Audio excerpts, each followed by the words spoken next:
भयो कसरी त टिम कसरी बन्यो त ल टिम कसरी बन्यो भन्दा पनि दाइ यस्तो भएको थियो क्या अब हाम्रो निन्जा भाइ चाहिँ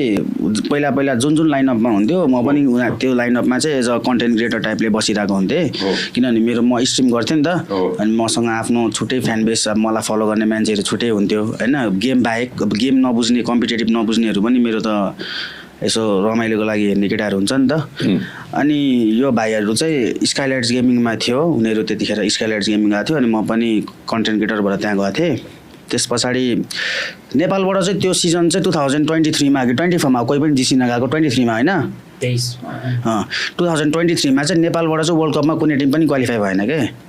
अनि त्यो गर्दाखेरि चाहिँ तपाईँको नेपाली अडियन्सहरू चाहिँ अब सबै अब मर्कामा पऱ्यो नि त अब ला वर्ल्ड कपै पुगेन अब गेमिङ कम्युनिटी सकेला जस्तो खालको आइरहेको थियो क्या कुराहरू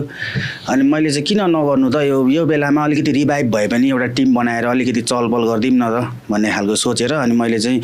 निन्जासँग मिलेर ल एउटा टिम बनाऊँ हामी मिलेर मसँग यत्रो फ्यान बेस छ केटाहरूले सपोर्ट हामीले अभियसली गरिहाल्छ हामी इन्भेस्टर खोजौँ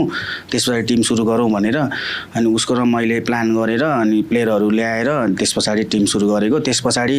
हाइप पनि त्यस्तै राम्रो आयो अनि केटाहरूले खेल्न पनि त्यस्तै राम्रो खेल्थ्यो फर्स्ट खेल्ने बित्तिकै हामी वर्ल्ड कपमा पनि पुग्यो क्या